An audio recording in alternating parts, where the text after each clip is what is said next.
लोकमंगल बँकेच्या वतीने छत्रपती शिवाजी महाराज यांच्या जयंतीनिमित्त आयोजित करण्यात आलेल्या शाही पालखीचा स्वागत सोहळा मोठ्या उत्साहात संपन्न झाला। छत्रपती शिवाजी महाराज यांच्या जयंतीनिमित्त लोकमंगल बँकेच्या मुख्य शाखेत छत्रपती शिवाजी महाराज यांच्या मूर्तीची महापूजा बँकेचे अध्यक्ष तथा आमदार सुभाष बापू देशमुख यांच्या हस्ते मोठ्या जल्लोषात संपन्न झाला।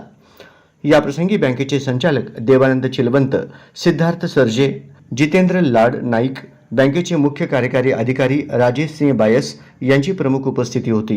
याप्रसंगी बँकेचे अध्यक्ष तथा आमदार सुभाष बापू देशमुख यांनी छत्रपती शिवाजी महाराज यांच्या जयंतीच्या निमित्ताने सर्वांना शुभेच्छा देताना छत्रपती शिवाजी महाराजांचे किमान एक तर गुण आपल्यामध्ये अंगीकृत करून घ्यावा, शिवरायांचे विचार आपल्यामध्ये रुजवावे, तरच खरी शिवजयंती आपण साजरा केल्याचा आनंद आपल्याला होईल, असे प्रतिपादन व्यक्त केले। एक महापुरुषाचं वेगवेगळं काम आहे, वेगवेगळ्या क्षेत्रात काम, म्हणजे कुणीच कमी मोलाचं नाही, एवढे एकापेक्षा एक सरस नाव आहे। मला असं वाटतं की आज महाराजांची जयंती आहे, महाराजांतला एक तरी गुण आपल्यामध्ये उतरते का बघा, तरच जयंती साजरी केलेल्याचा सार्थक होणार आहे। अन्यथा आपण आपला स्वार्थच नेहमी बघत बसलो आणि नुसत्या थोर पुरुषाच्या जयंत्या करत बसलो तर आपल्याला प्रचिती येणार नाही।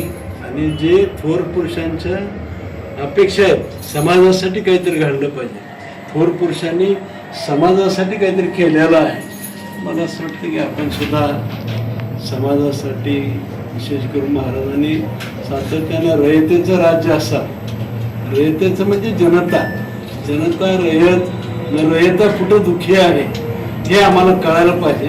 आणि ते दुःख आता त्यावेळेस स्वातंत्र्य मिळायचं असं, म्हणजे स्वराज्य मिळवायचं त्यावेळेस स्वप्न असेल, पण आता तो स्वराज्य वेगळं आहे। याप्रसंगी संभाजी आरमारच्या शाही पालखी सोहळ्याची पुष्पवृष्टी करून स्वागत व पालखी सोहळ्याचे पूजन बँकेच्या वतीनं बँकेच्या प्रवेशद्वारासमोर उपस्थित मान्यवरांच्या हस्ते करण्यात आले। यावेळी सर्व सहभागी शिवभक्तांना बँकेच्या वतीने सुगंधी दूध व पाणी बॉटलचे वितरण करण्यात आले। याप्रसंगी शाही पालखी सोहळ्याच्या महापूजा दरम्यान संभाजी आरमारचे संस्थापक अध्यक्ष श्रीकांत बापू डांगे व कार्याध्यक्ष तथा नगरसेवक शिवाजी तात्या वाघमोडे, प्रसिद्ध शिवव्याख्याते शिवरत्न शेटे यांचा सन्मान करण्यात आला।